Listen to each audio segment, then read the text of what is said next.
Blog Talk Radio. Boa noite, meus amigos. Estamos aqui de volta com o Blog Talk Radio no Truth Speak. Então, aqui tem, como sempre, tem um monte de e-mails interessantes. Mas parece que o assunto da semana é essa proposta do deputado de conceder ao presidente da República o direito de convocar plebiscitos e referendos sem autorização do Congresso. É claro que a inspiração remota disso, é a velha ideia do Jean-Jacques Rousseau, a democracia plebiscitária, ou democracia direta. E não precisa dizer que isso aí é um passo para a instalação da completa ditadura no Brasil. Esse mesmo processo de democracia plebiscitária, ele por si mesmo vamos dizer, ditatorial, porque num plebiscito você não tem a menor condição, vamos dizer, dos debates detalhados que você tem no parlamento. A gente já nomeia representantes justamente para que eles tenham tempo de examinar as questões e possam decidir, então, responsavelmente. Se apela a um plebiscito quando não há possibilidade, vamos dizer, de acordo no nível parlamentar.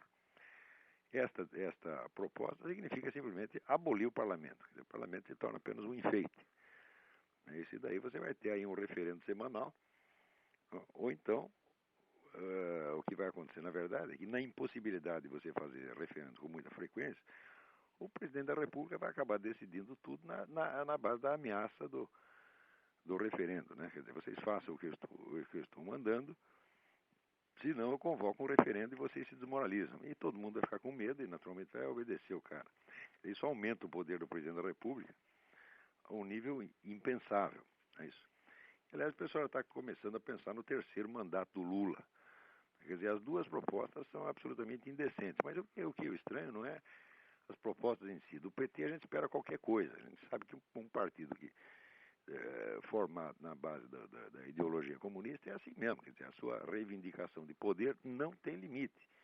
Quer dizer, ao aumentar o poder do partido, tá certo? Além, vamos dizer, de todos os limites da decência, é não só normal, mas é uma obrigação do partido. A primeira obrigação do Partido Revolucionário é aumentar o seu próprio poder, ilimitadamente.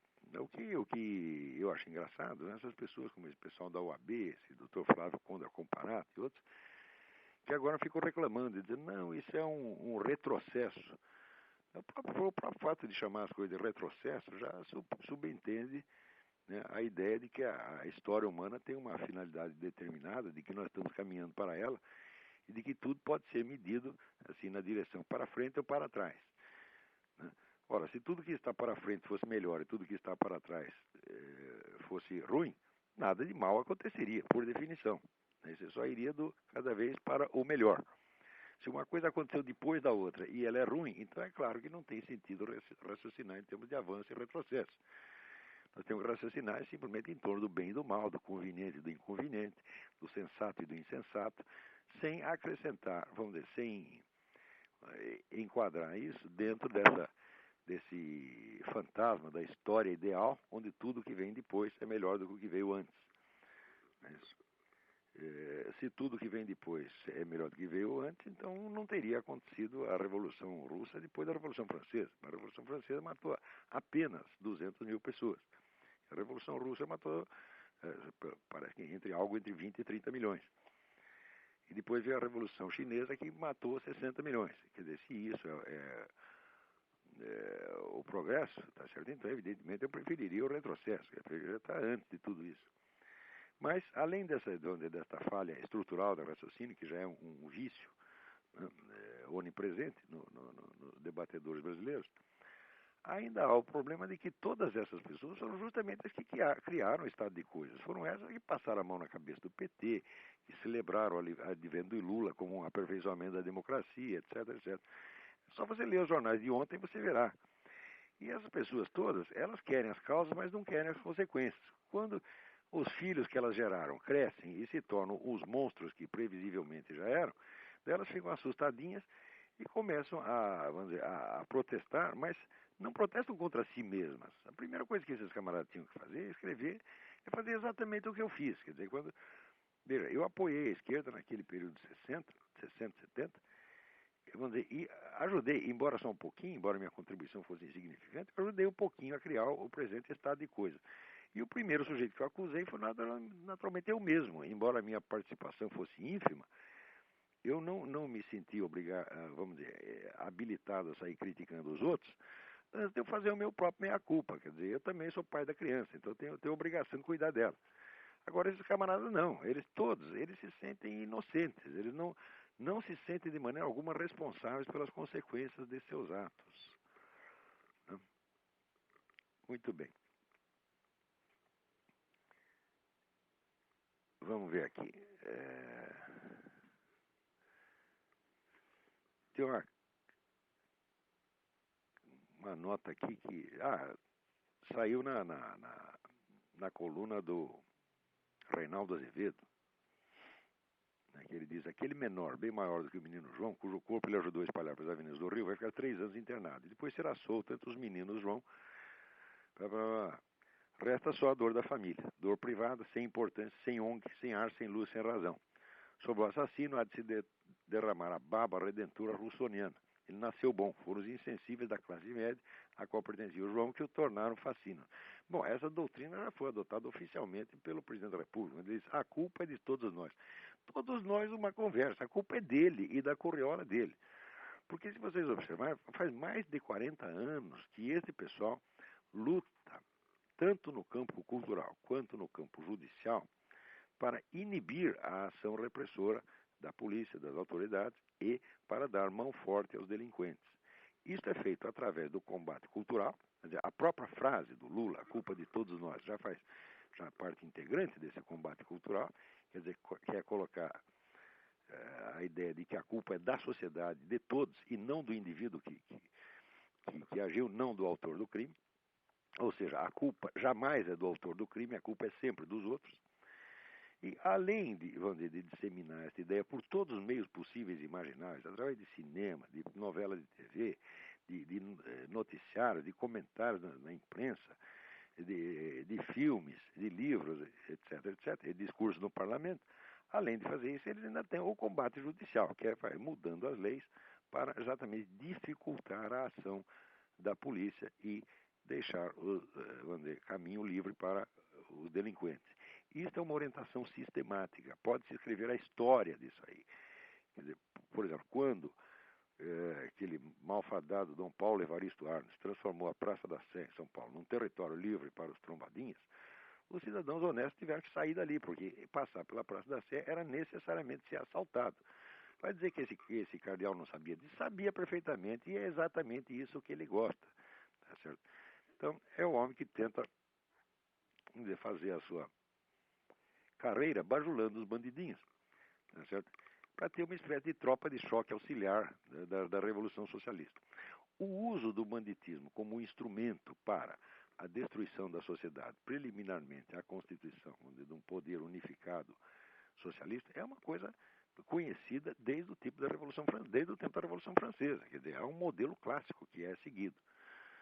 Se vocês tiverem a oportunidade de ler o livro clássico de Hippolyte Taine, As Origens da França Contemporânea, né, que, aliás, era um dos livros prediletos do nosso escritor Lima Barreto, vocês verão como se cria, dizer, artificialmente uma situação revolucionária, uma situação pelo menos pré-revolucionária. Ali, no caso da França, o grande promotor da inversão de valores foi Philippe d'Orléans, que em princípio seria um dos herdeiros virtuais do trono da França. Então, esperando que a revolução lhe desse o trono, esse Philippe d'Orléans foi o grande promotor da bagunça e da inversão de valores ali na França pré-revolucionária. E, evidentemente, soltar os bandidos da cadeia foi uma das primeiras providências tomadas pelos revolucionários. É exatamente como Lenin fez na União Soviética, na Rússia. Bom, é claro que depois o governo comunista pega todos os bandidos de volta e não os deixa nem na cadeia, mas simplesmente os mata. Lenin eliminou o problema da delinquência juvenil na Rússia delinquência juvenil que eles mesmos haviam causado, eliminou através da matança sumária dos suspeitos. Não é isso? Mas que um governo socialista possa, vamos dizer, recorrer a todas as medidas repressivas que ele bloqueou no regime anterior também faz parte da estratégia. De modo que, tanto pelo lado cultural quanto pelo lado judicial, é claro que toda esta situação de violência no Brasil foi premeditadamente criada, peça por peça. Isto foi uma obra de engenharia. Tá certo? E isso que eu estou dizendo é uma coisa que pode se provar pela reconstituição histórica. Você veja, quando esse pessoal diz que o que causa o banditismo é a miséria, bom, se fosse assim, então o banditismo seria crescente nas regiões onde a miséria é crescente. Mas não é exatamente isso o que acontece. Se você olhar as favelas do Rio, nos últimos 40 anos elas progrediram tanto, né, que já não há mais propriamente favela, porque favela é o nome de um barraco de papelão. Os caras passaram do barraco de papelão para o barraco de madeira, depois passaram para as casas de alvenaria, que hoje são objetos, vamos dizer, de um muito próspero comércio, né, nas favelas do Rio. Você não notará nessas favelas uma só casa que não tem uma antena de televisão. Tá certo? Até no tempo que eu morava no Rio, houve um sujeito, um visitante, um indiano, que chegou aí e quis conhecer as tais das favelas. E quando levaram ele para ver as favelas, ele chegou lá e disse, olha, isso aqui é aquilo que na Índia se chama de classe média. Mas, então, por aí você vê a imensa mudança social, a imensa ascensão social que houve nessas regiões que são justamente as mais perigosas do Rio. Quer dizer, outra coisa, você verá que quando se diz que o que causa miséria é falta de escola, ora, ao contrário, no Brasil hoje, eu acho que você não chega a ter 4 ou 5% das crianças fora das escolas. Quando na década de 50 você tinha 60%. Quer dizer que esse processo de escolarização maciça, ele, longe de ser, vamos dizer, uma defesa contra a delinquência, ele é uma das causas da delinquência, meu Deus do céu. Porque as escolas funcionam, vamos dizer, como transmissoras de atitudes que são a destruição exata do pouquinho de moral familiar que os caras tinham aprendido em casa. Então, é evidente que eles saem dali, vamos dizer, já com uma atitude vamos dizer, de legitimação perante a delinquência. A mesmíssima coisa que aconteceu nos Estados Unidos. Acontece que aqui as universidades não são totalmente monopólio dessa mesma cambada comunista, então ainda existem estudos, tá certo, que provam exatamente a escola ser um dos fatores geradores do banditismo. Agora, quando o Lula diz, não, esse pessoal está assim porque falta escola, quer dizer, em primeiro lugar, é um erro de fato. Quer dizer, quase não há crianças sem escola no Brasil. E, em segundo lugar, a relação entre escola e criminalidade, longe de ser uma relação de excludência, é uma relação de cumplicidade, de ajuda mútua. Muito bem, vamos ver o que nós temos aqui. Aqui tem um e-mail da Miriam Macedo. Sou Miriam Macedo de São Paulo, tenho acompanhado a sua participação no podcast do Yuri Vieira e ouvido seu programa no Throat Speak. Brilhante, parabéns, muito obrigado. Tem sido muito esclarecedor e, por outro lado, também me confundiram, principalmente no que se refere à união da maçonaria com o cristianismo. A propósito, não entendo de profundidade filosófica, sou só uma esforçada e curiosa ex-jornalista e rainha do lar que tenho visto e gostar de assuntos de que nada entende. Na conversa com o Yuri, o senhor, citando René Guénon, defendeu a união da maçonaria com o cristianismo como única saída para o furdúncio em que está se transformando o mundo. O senhor falou em maçonaria anticristã e maçonaria pró-cristã. Muito bem. Olha, Miriam, esse problema que você coloca é dos mais cabeludos. Eu dificilmente poderia, explicá-lo aqui. Mas é preciso considerar, que a maçonaria, tal como nós a conhecemos hoje, ela se origina no século XVIII. A partir da unificação de antigas iniciações de ofícios, sobretudo dos construtores medievais, que durante 1000 anos tinham funcionado perfeitamente bem dentro do contexto cristão e sem nenhum problema, tá certo? A encrenca começa a partir do momento em que dentro da própria maçonaria começam a surgir outras sociedades, estas sim verdadeiramente secretas, e se apossam de áreas inteiras da maçonaria com o objetivo de transformá-la em instrumento da revolução. Isto é bastante, é uma coisa que é bastante bem explicada num livro já clássico de um mestre maçom chamado John Robinson. O livro chama-se Proofs of a Conspiracy. O livro saiu no começo aqui da história republicana dos Estados Unidos, tá certo? Evidentemente, o livro foi bastante lido pelos maçons da época, inclusive o presidente George Washington, que, vendo então essa penetração das ideias revolucionárias na maçonaria, ele confirmou que aquilo existia e disse: eu espero que isso não se propague aqui nos Estados Unidos, porque era o que estava acontecendo mais na Europa, sobretudo na França. Então, quando você fala em maçonaria, você não pode falar de um negócio assim em bloco, né? Quer dizer, porque existem como é que se diz, camadas e camadas de complexidade nesse negócio. Mas, em todo caso, o fato mesmo de que a maçonaria se origine nessas comunidades de ofício mostra que ela não tem uma inspiração originariamente anticristã. Tá certo? Por outro lado, essas comunidades legaram à maçonaria inumeráveis conhecimentos, sobretudo sobre a ordem, a constituição da ordem política, a ordem do Estado. Não é isso? E esses conhecimentos, eles são realmente importantes para a administração do mundo.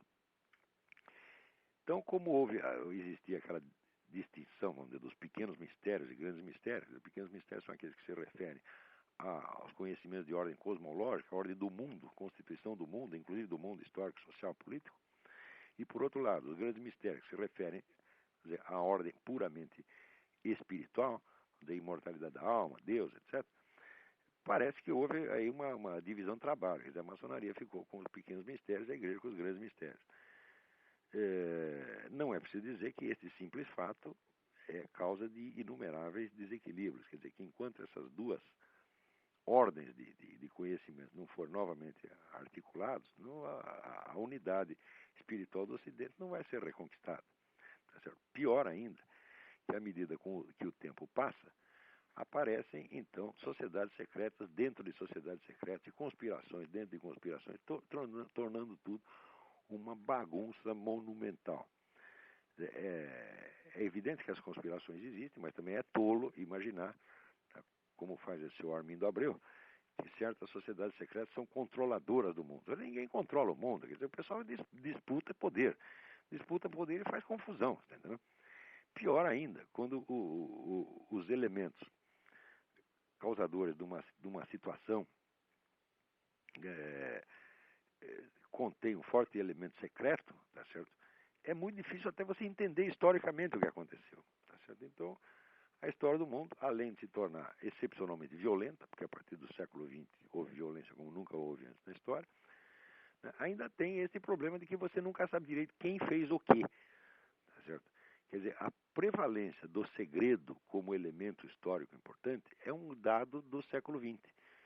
Você veja o crescimento inaudito dos serviços secretos no século XX. Antes você tinha serviço secreto que operava apenas em época de guerra, tá certo? E tinha finalidade exclusivamente militar. No século XX, os serviços secretos ampliam de tal modo a sua área de atuação que eles praticamente abrangem a sociedade inteira. Quer dizer, todo mundo tinha um dossiê na KGB e é claro, não houve nenhum serviço secreto, claro, que crescesse ao ponto da KGB, similarmente à KGB. Mas o simples fato do crescimento da KGB forçava os países adversários a ampliar também a faixa do seu serviço secreto.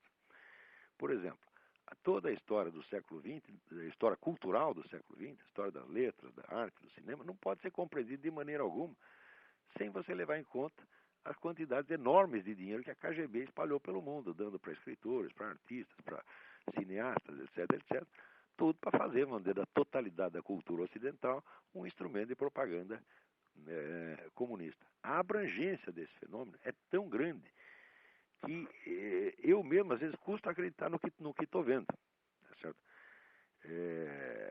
Então, eu recomendo para você um livro que se chama Double Lives. O autor, puxa, agora esqueci o nome do autor, mas não tem importância, depois eu te dou. Para você ter ideia de até onde vai isto. Então, com esse negócio da sociedade secreta, de serviço secreto, de sociedade secreta dentro da sociedade secreta, conspirações dentro de conspirações, a história se torna uma maçaroca que dá um trabalho enorme para você compreender, e às vezes você só compreende 50, 60, 100 anos depois, quando você tem acesso aos documentos. Agora mesmo no Brasil nós estamos vendo essa questão, que os documentos a respeito dos anos de chumbo, né, foram aí lacrados para só ser abertos depois de 100 anos, uma coisa assim. Então não dá para você saber o que acontece. É claro, a mim me parece que os interessados nesse segredo não são os milicos, porque dos milicos já se falou tudo. Agora tem o outro lado da história que vai permanecer secreto por mais não sei quanto tempo. Então, a simples existência, tá certo, de um fator secreto tão grande na sociedade já é um problema. Não sei se isso responde à sua pergunta.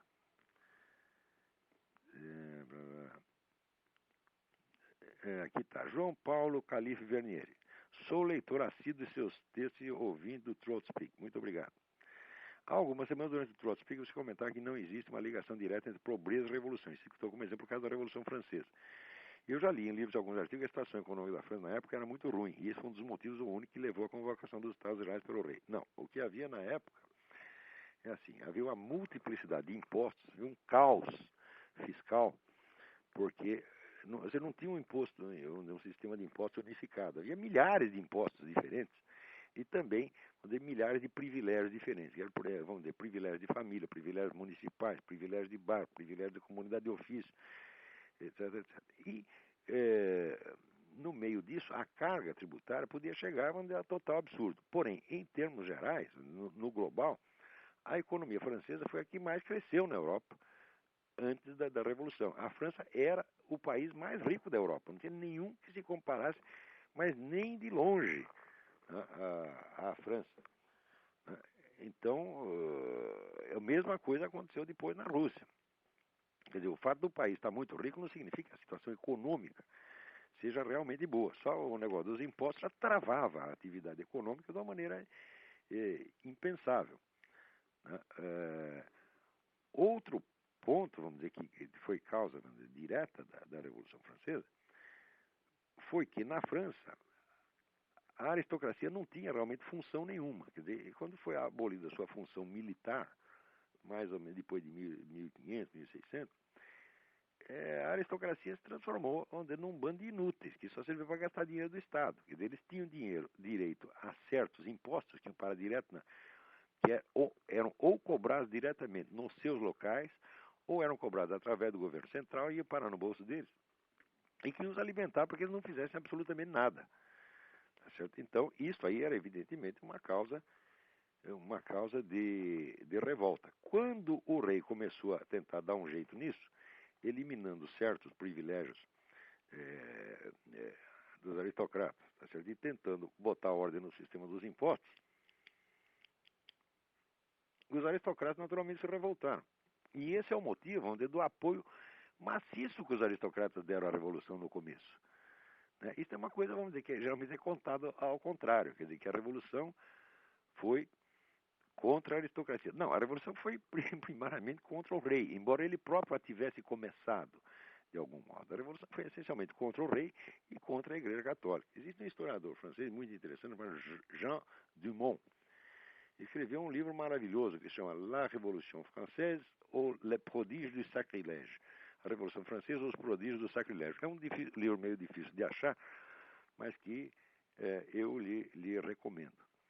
Hoje em dia, eu já estou persuadido de que o motivo essencial mesmo da Revolução era, assim, sobretudo de ordem antirreligiosa. O combate antirreligioso foi muito mais forte do que qualquer coisa que se tenha feito contra a aristocracia. Muito bem, aqui o Márcio Nicodemos me manda um e-mail com vários links para a questão da filosofia clínica e filosofia para crianças, e filosofia no ensino médio. Muito bem, quanto à filosofia clínica, me parece óbvio que a atividade filosófica ela tem um efeito terapêutico em si mesmo. Tá certo? Quer dizer, a tomada de posse da inteligência humana pelo indivíduo é uma coisa que o fortalece automaticamente. Quer dizer, não importando quão doente o sujeito esteja, o simples fato de ele tomar posse da sua inteligência e começar a ver que ele tem as condições e ele mesmo entender as coisas, entender os problemas diretamente, tá certo? Sem precisar se ater autoridades anteriores, o preconceito de grupo, etc., isso faz um bem danado. Isso aí eu mesmo verifiquei nas minhas próprias aulas, tá certo? Agora, filosofia clínica é uma coisa, filosofia para crianças é outra coisa. Filosofia para crianças é uma ideia autocontraditória. Por quê? Uma coisa é filosofia, outra coisa é cosmovisão. Cosmovisão é o conjunto de crenças, símbolos e atitudes que formam uma determinada cultura, tá certo? A cosmovisão se transmite através da religião, da escola, dos hábitos familiares, dos clubes de convivência, etc, etc. Muito bem. A filosofia não é cosmovisão. A filosofia é exame crítico dessa cosmovisão tomada no seu conjunto. E é claro que para você fazer a crítica da cosmovisão precisa ter alguma. E isso não é coisa para criança. Quer dizer, enquanto o indivíduo não se impregnou realmente da cosmovisão do seu grupo, ele não poderá fazer um exame crítico dela porque não tem material. Tá certo? Então, a filosofia é uma atividade de reflexão e análise crítica. E reflexão e análise crítica não é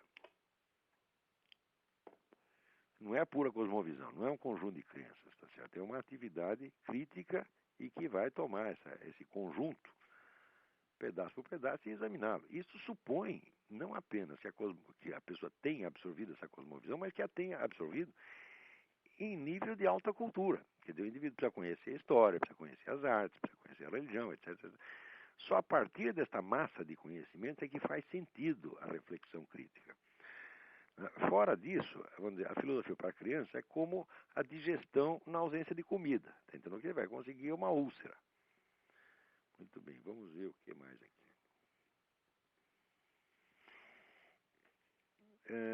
Sou brasileira aqui, Mariana Moreira.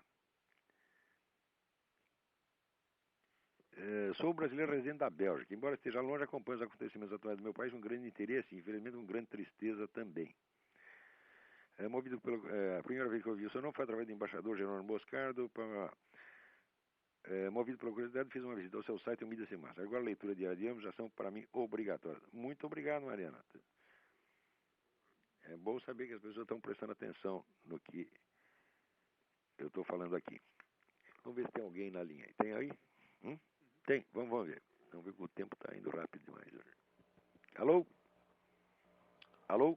Alô? Alô? Alô, quem está na linha? Olavo, é Fábio, tudo bem? Oi, tudo bem? Tudo bom, Olavo. Me ouve bem aí? Perfeitamente. Eu estou falando aqui do Rio de Janeiro e, antes de mais nada, parabenizar aí pelo grande programa, pela oportunidade que nos dá para uma reflexão a qualquer momento, né? Muito obrigado. A segunda é o seguinte, não sei se eu vou fugir muito daquilo que se costuma colocar em pauta aqui, mas me parece que até em parte foi dito sobre isso aí. O que você teria a dizer a respeito da questão eu vou passar aqui uma coxa de retalho, por gentileza, agradeço sua compreensão. Acomodação, pessimismo, dificuldade financeira, visão de baixa autoestima, não saber enxergar as oportunidades de trabalho, somado a isso, uma visão de que quem vai para os Estados Unidos, por exemplo, trabalhar tem uma ascensão social diferenciada, obviamente, e quem está no Brasil não tem. Eu queria que, nesse mosaico, né, também você pudesse comentar Você está falando, Geraldo, de uma visão depressiva que predomina no Brasil. Exatamente, e não só depressiva e preconceituosa, quanto a quem consegue almejar aquilo que o outro não consegue, aquilo que ele próprio não consegue. No Brasil é do caranguejo no balde, tá entendendo? Quando um caranguejo está conseguindo sair do balde, o outro pendura na perna dele e ele cai de volta. Que a gente tem a impressão é que os brasileiros não querem o sucesso de ninguém, não querem o sucesso dos outros e muito menos deles próprios. Tá certo? E, vamos dizer, o sucesso em qualquer área é acompanhado de castigos enormes, né? Quer dizer, aliás, o fracasso também. No Brasil, se você é um duro, todo mundo te critica porque você é um incompetente. E se você ganha dinheiro, todo mundo te chama de ladrão.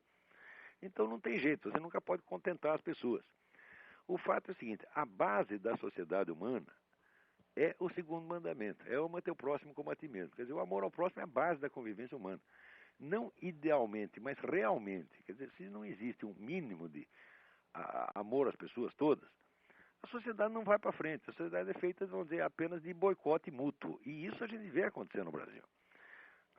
Quer dizer, nós não podemos esquecer que o Brasil é um país que foi muito superficialmente cristianizado. Durante todo o século XIX, os dois imperadores eram inimigos da igreja e travaram de tal maneira o ensino religioso que quando terminou o império, sabe quantos monges restavam nos monastérios brasileiros? Restava 8, para um país de um tamanho de um continente. Então a história religiosa, a história moral do Brasil é muito diferente da história dos Estados Unidos. A história dos Estados Unidos, vamos dizer, é perpassada de religião e de discussões morais e de aprimoramento quase maníaco da consciência moral, porque o americano é escrupuloso até o ponto da obsessão, tá certo?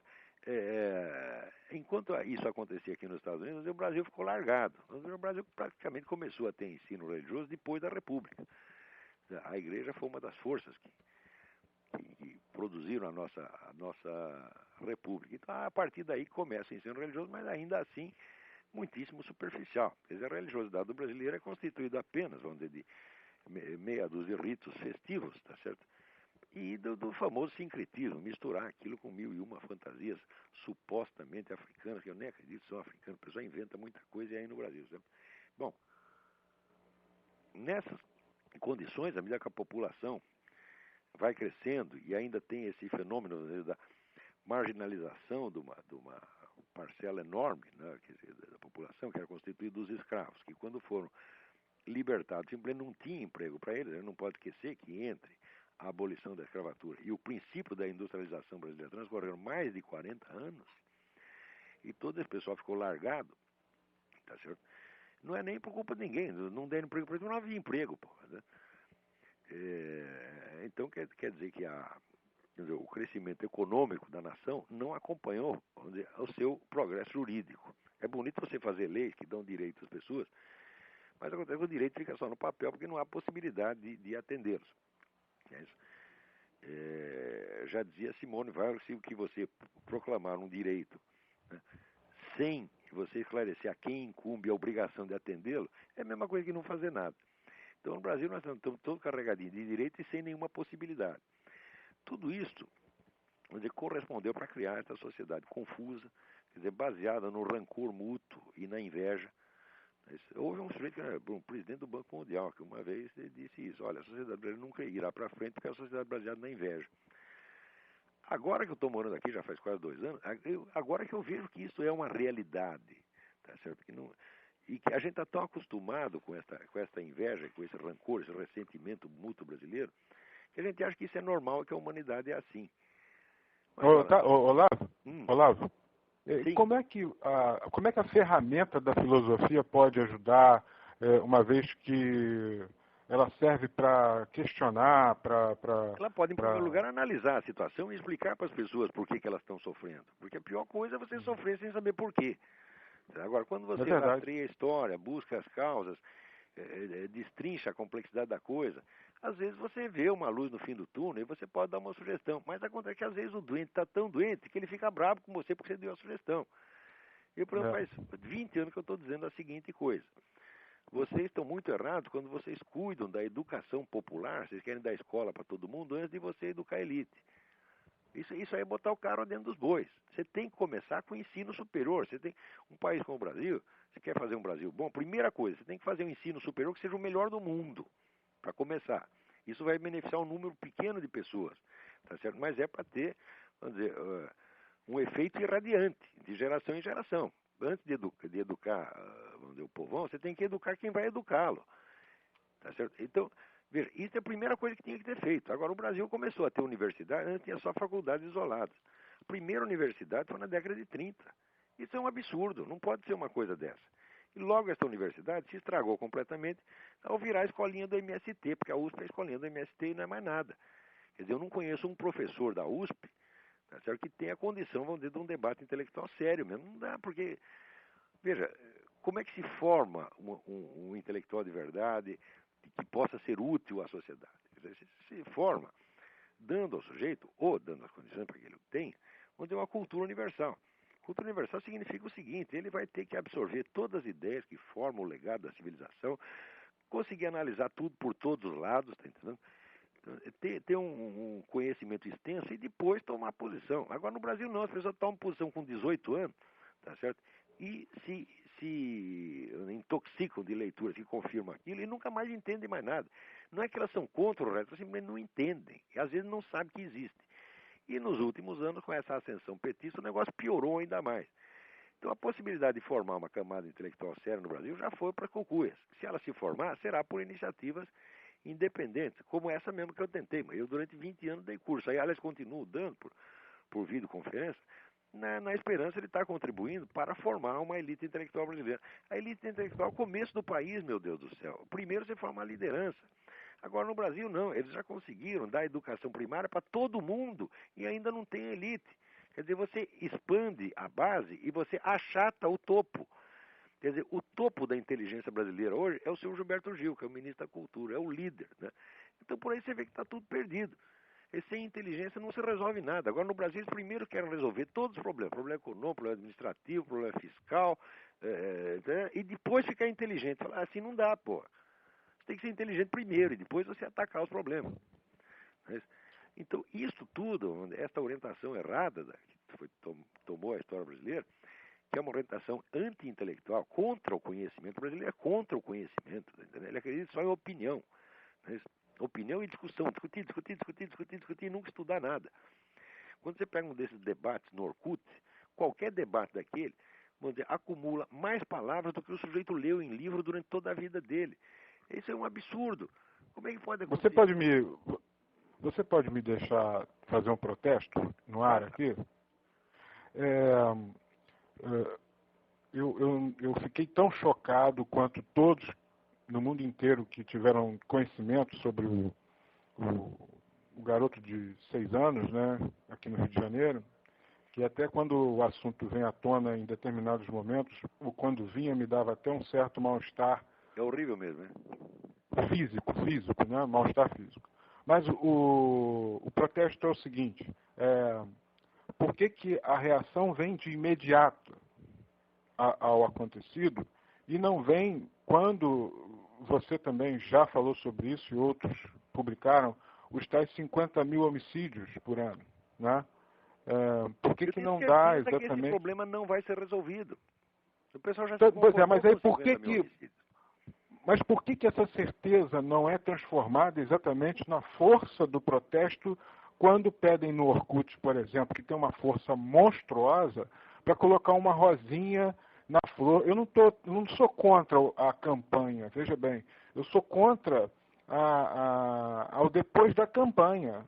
Porque a campanha em si é fantástica, mas o depois da campanha não transformou em nada. Não vai. O pessoal parece que fica com mais medo ainda. Para isso. Não existem partidos políticos no Brasil. O Brasil só tem um partido, que é o PT. O resto é tudo auxiliar do PT. Mas não é politizar demais, partidarizar e politizar demais um assunto que não tem partidarização, Olavo? Bom, eu não saberia analisar isso agora, quer dizer, se há partidarização. Eu de fato não saberia dizer isso agora. Tá certo? O que eu sei é o seguinte, é que se você tem um país inteiro impregnado de slogans, como por exemplo, a miséria é a causa da criminalidade, então claro que você vai querer enriquecer todas as pessoas antes de resolver os problemas dos 50 mil homicídios. Isso aí é impossível, porque sem segurança não há progresso econômico. Agora, o pessoal usa o problema econômico como derivativo. E no fim acaba o seguinte, o resultado é que todo mundo só pensa em dinheiro. O brasileiro se transformou no povo mais dinheirista do mundo. Quer dizer, ele cuida mais do dinheiro do que da sua segurança física. Ele não se importa de morrer, contanto que ele morra rico. Entendeu?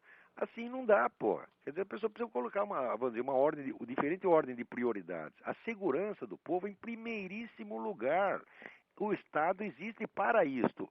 O Estado não tem obrigação de enriquecer as pessoas, mas tem a obrigação de zelar pela ordem. Por quê? Porque ele tem o monopólio da violência legítima. É só o Estado que tem polícia. Agora, no Brasil, quem quer ter polícia tem que ter polícia privada. Tem que pagar a polícia. Como é que pode ser um negócio desse?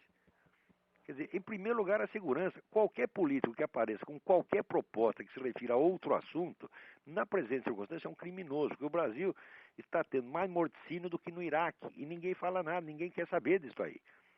Tá certo? Aparecem com planos econômicos, com mil e uma reformas legais, então, mas cadê o problema? Cadê a coisa básica? Cadê o nosso direito de viver, o nosso direito de andar na rua? Se você não tem isso, você não tem nada. Então, o Brasil atualmente só tem um problema. Esse problema chama-se segurança. Mas não pode mexer nisso, por quê? Porque quem está fomentando a violência é a Farc.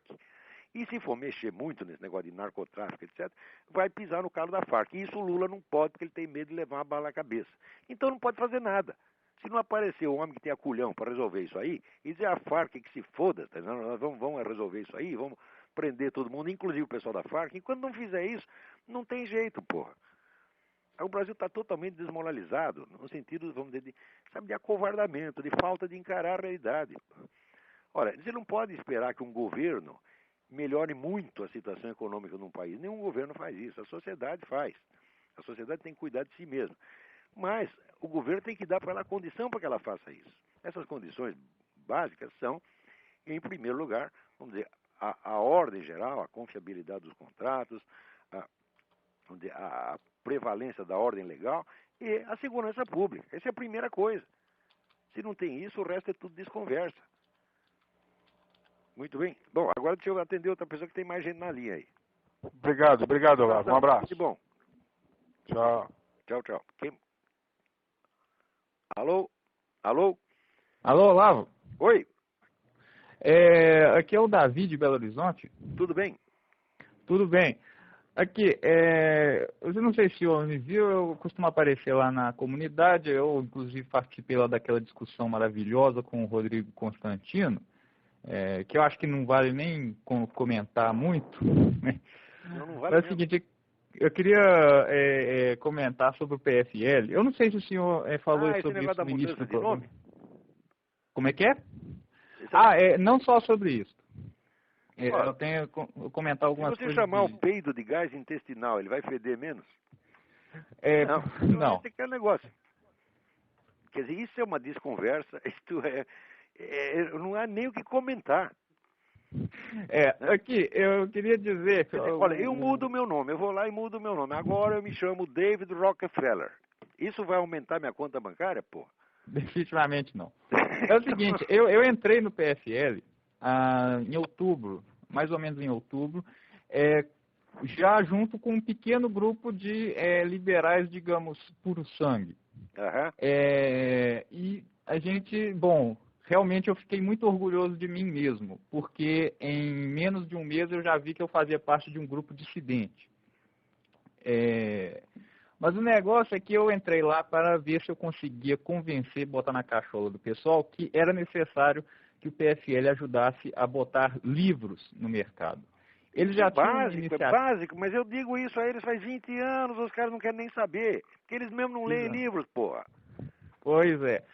Aí, não tem ideia do que é política. Mas isso estava tudo em pausa, estava tudo em animação suspensa, porque tinha acabado de passar a eleição, e aí vinha a convenção de partido, estava aquela paradeira do caramba. Pelo menos eu conheci algumas pessoas interessantes que não tinham poder algum, pessoas sem poder algum, que tinham simplesmente afiliação ao partido e fim, não tinham mais poder nenhum. E é o seguinte, o PFL já tinha uma iniciativa de publicar livros pela internet. Eu falei, não, tem que sair da internet. Mas não, aí ficou aquela converseira. Aí agora que eu vi que o partido está afinando diante do liberalismo, não quer defender o liberalismo de forma alguma. Agora eles não querem parecer nem liberais, antes eles tinham medo de ser chamados de conservadores. Né? Eles já usaram a palavra liberal para não ser chamado de direitista conservador. Mas agora nem liberal pode. Quer dizer, eles raciocinam sempre numa base que toma como princípio, vamos dizer, as regras do adversário. Eles já se submetem às regras do adversário. Se for direitista não é popular. Mentira! A população brasileira é maciçamente conservadora. O nego que sair com um programa conservador vai ter maior sucesso. O programa conservador consiste de 5 itens: anticomunismo, liberdade de mercado, moral judaico-cristã, ordem constitucional, tá certo? Quer dizer, o governo constitucional democrático e educação clássica. E sem esses 5 pontos não se vai fazer nada. Isso é o conservadorismo. Que se ninguém vestir a camiseta do conservadorismo, o Brasil nunca vai se levantar da merda em que está. E se esse pessoal que ainda tinha, defendia pelo menos 2 itens aqui, defende a liberdade de mercado e defende a ordem constitucional, pelo menos isso, se até esses começam a afinar e mudar de nome, mudar de cara para parecer mais bonitinho para a esquerda, então está tudo perdido mesmo. Ora, a esquerda jamais levantou país nenhum. Onde a esquerda mete a mão, ela só cria miséria, sofrimento. A história de metade do mundo esteve padecendo sob a mão desses caras. Vamos esquecer essa gente, pô. Temos que passar para frente, isso é a página virada. Pois é. Já custou sofrimento demais, ainda tem gente teimando com essa merda só para não dar o braço a torcer. Parece o Rodrigo Constantino, porra. Que merda. Aqui outra coisinha. Eles mudaram, o senhor sabe que para Partido Democrata, inspirados no Partido Democrata americano. Bom, eu acho que isso aí não merece nem comentário. O Partido Democrata é a esquerda aqui, porra. Mas outra coisa, eles se chamam Partido Democrata porque querem que a democracia seja o contraponto ao populismo na América Latina. Pois é, mas o Partido Democrata americano, os Ted Kennedy, Nancy Pelosi, etc., são os maiores padrinhos do populismo latino-americano. Eles adoram Chaves, você não tem ideia do tamanho do lobby chavista. Exato. Aqui, os caras estão não é que eles são chavistas, eles estão na folha de pagamento do Chaves. Eu conheço eles um por um, você está entendendo? Eu assisto realmente. Estamos muito bem. Mas o problema é que eles estão raciocinando apenas com palavras. Ou seja, democrata é democracia e pronto, é uma palavrinha. Quer dizer, agora, se eles são o Partido Democrata, quem será o Partido Republicano? Você imagina um país que só tivesse o Partido Democrata da Nancy Pelosi e do outro lado o Partido Comunista. É isso que vai ser o Brasil, porra. E outra coisa, já que eles se dizem democratas, eu quero saber por que eles fizeram essa decisão de mudança de nome a portas fechadas, sem consulta à base. Isso foi feito. Isso é um bando de cagão, porra. Pois é. Esse é o problema. Esse pessoal não entende nada, são todos medrosos. Ora, isso é uma pena, porque o único partido que tinha a condição de fazer alguma coisa é o PFL. Agora, ainda sobram lideranças individuais lá dentro, tá entendendo? Boas. Mas eu vejo que o partido como um conjunto está indo para o brejo. Quer dizer, vai se suicidar mais um pouco. Esse pessoal só ouve conselho de quem não deve, eles pagam os assessores, pagam a preço de ouro, assessores políticos para inventar besteira para eles. E quando a gente dá um bom conselho de graça, os idiotas empinam o narizinho. Dizem, não, ele é conservador demais, nós não gostamos disso, isso não fica bem. Ora, vão à merda. Isso é muita frescura, pô. A pessoa tá com frescura. Sabe, eu lembro sempre o verso do Rambo, par délicatesse, j'ai perdu ma vie. Eles vão perder por frescura, por viadagem. Tá? Aí isso não dá, é uma coisa deplorável você ver isso. Se o Brasil tem uma crise nacional de culhões, não há mais culhões na praça. Acabou. Né? Pois é. Bom, eu queria desculpar porque eu falo demais, Olavo. Porque senão eles iam acabar também. Mas eu já vou desligar aqui, o senhor pode passar para o próximo, ok? Tá bom, um abração. Abração. Alô? Alô? Alô? Quem está na linha? Alô, é o Rigini, professor. Tudo bem? Tudo bem, graças a Deus, professor. Eu queria tocar num assunto com o senhor, que seria essa pretensa invasão da Amazônia pelos americanos. Mas antes eu queria primeiro fazer a defesa, não que seja necessário, da sua esposa, a Roxane, pela aquela agressão covarde que ela sofreu num debate da internet. Pois é, aquilo é um filho da puta, esse tal de Ronaldo Schlichting. É um idiota. É um idiota. Espero que não seja militar. Se aparecer na minha frente, eu não posso nem bater nele, porque deve ser um velho caquético de 90 anos, pô. Ele não pode bater nos caras que eles morrem. Olha, e dizer para a Roxane e para o senhor que esse tipo de ataque covarde, eu espero que ele não seja militar, que vai me deixar extremamente desgostoso saber que dentro do meu exército tem um covarde que numa discussão acadêmica, numa discussão filosófica, acusa primeiro a mulher da pessoa com quem está contendendo. Se isso é que se ensina na academia militar, nós estamos perdidos. Que venham os cubanos, que venham os bolivianos e que venham todo mundo. Os ouvintes estão sabendo o que é. Eu tinha acusado aquele general Andrade Neri tá certo? De trabalhar para o esquema chavista. Só faz propaganda anti-americana, mentindo, inclusive, dizendo que são os americanos que estão ocupando a Amazônia. Não é. É a ONU e suas ONGs associadas. Isso é facílimo de provar. Tá certo? E ele fica fazendo toda essa propaganda chavista e não quer que a gente reclame e diga, olha, o senhor só fala disso, mas nenhuma vez o senhor desagrada os comunistas, lembrando as famílias de vítimas dos terroristas, que estão aí, vamos dizer, sofrendo há anos, tá certo? Nunca tiveram a mínima compensação, nem verbal, e ainda receberam, a família do sargento Mário Cosé ainda recebeu aquele tapa na cara de uma indenização de 300 pau por mês. Tá certo? Daí eu falei, o senhor nunca reclama disso. Daí ele se enfesou e publicou um negócio dizendo, minha espada não está à venda, eu sou gostosão, eu sou isso, eu sou aquilo. Você é um bosta, Andradinelli, você é um bosta em toda a extensão do termo. Tá certo? Além de bosta, você é um mentiroso, porque fica desconversando. Eu desafio você a provar que você entrou no ambiente de comunista e falou das vítimas de terroristas. Se você provar que você fez isso, eu admito que eu estou errado.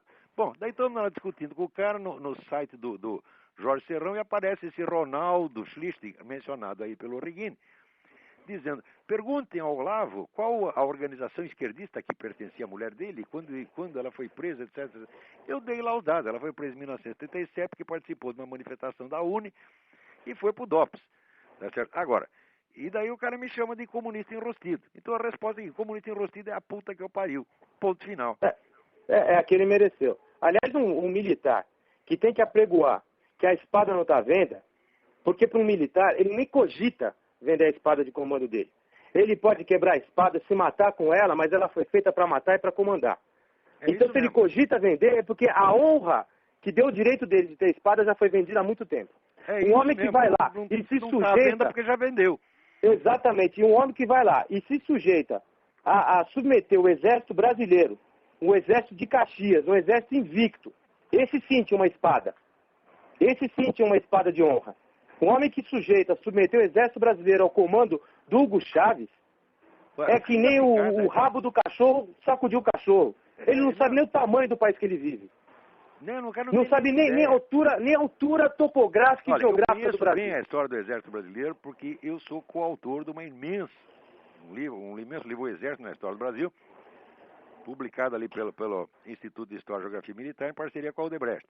Eu fiquei 2 anos trabalhando nisso e eu aí é que fui me impressionar, vamos dizer, pela importância do Exército na história brasileira. Quer dizer, o Exército é um fator constitutivo da história do Brasil. O Brasil é um filho do Exército, tá certo? E deveriam honrá-lo. Agora, um sujeito que quer, quando ele fica com essa demagogia idiota, dizendo que temos que defender a Amazônia. Sim, defender contra quem? Defender contra quem está lá. Quem é que está lá? O governo americano? Não, senhor, quem está lá é a ONU. Pô. Olha, professor, se fosse americano, eu ia estar falando a mesma coisa, tá entendendo? Não, olha, que tem americano lá, mas tem russo, tem francês, tem alemão, tem tudo lá. Agora, o que se faz efetivamente para defender a Amazônia? Se a gente não consegue defender um garoto de 6 anos que é arrastado covardemente, cadê a espada desse general? Cadê a espada desse general para defender um menino de 6 anos de idade? Pois é, nessa hora tá tudo dentro de casa, bem escondido. Tomara que ele venda, só que ninguém vai querer comprar. Talvez o Hugo Chávez compre. É o problema, né? Talvez o Hugo Chávez queira comprar uma espada dessa. Não, o Hugo Chávez está comprando tudo. Aqui ele comprou, eu conheço uns 30 deputados aqui que estão na folha de pagamento do Hugo Chávez, mas estão assim, explicitamente. Tem lá a ONG, o nego tem cargo na ONG e recebe dinheiro. E recebe contribuição de campanha. Até aqui tem nego vendido para o Hugo Chávez. Agora você imagina aí, porque o Hugo Chávez aqui tem muito dinheiro. Essa companhia de petróleo dele, ela tem 8% do mercado americano. Quer dizer, ele tem alguma coisa, tá entendendo? De dinheiro não falta. Mas aqui, só para cortar o senhor aqui, tomara que pare mesmo. Explicando para o senhor, já que nós falamos de exército, falamos de favela, aliás, o termo favela, salvo melhor juízo, ele vem de quando as tropas nossas voltaram vitoriosas na Guerra do Paraguai e não quiseram pagar o soldo e eles acamparam nos morros do Rio de Janeiro embaixo de uma árvore que davam favelas, esperando o pagamento. Foi quando o Rui Barbosa, então, bravamente foi fazer a defesa do nosso exército vitorioso. Né? Na época de Sampaio, esse sim tinha uma espada. Né? Esse honrou a espada que usou. Sampaio, o patrono da infantaria. Agora, o exército está favelado de novo. Por defesa contra a Farc. A Farc não está na Amazônia, está no Rio de Janeiro e em São Paulo, bem na cara dele. Professor, é isso aí. É muito fácil lá você enfrentar os marinhos americanos. Por quê? Porque os marinhos não estão lá. Não tem marinho nenhum lá. Quer dizer, ele vai lá mostrar as brabezas dele pro ar. Você tá entendendo? Agora, o pessoal da Farc que está efetivamente aí ele não vai mexer. Quer dizer, é um bundão. O que se esperava do general era que ele, já que acha que está sendo invadido mesmo, que ele se mudasse para lá. É entendeu? Isso mesmo. Porque o nosso exército é vitorioso, sim, senhor. Eu tenho muito orgulho de ter pertencido ao exército brasileiro, eu e toda a minha família. Conheço a história. São feitos de homens bravos e homens decentes, mas eu queria dizer para a Roxane que se aquele homem que ofendeu ela é um militar, eu tenho vergonha dele. Tem gente que nem você. Porque você, muito obrigado. Eu conheço. Você eu sei que tem coragem. E tem muito muito obrigado, lá dentro ainda. Tem muitos, graças a Deus. Infelizmente eles não estão tendo meios de expressão, você está entendendo? Todos não que tem lugar ensinaram. na mídia, não tem. Só tem lugar na mídia, tem para esses vagabundos. É. Então, tá bom, eu vou ser obrigado a encerrar agora que acabou o nosso tempo. A luta continua, companheiro. Como diria o Vicentinho, a luta continua. Um abração a todos. Outro, professor. Muito obrigado. Até logo. Tchau, tchau.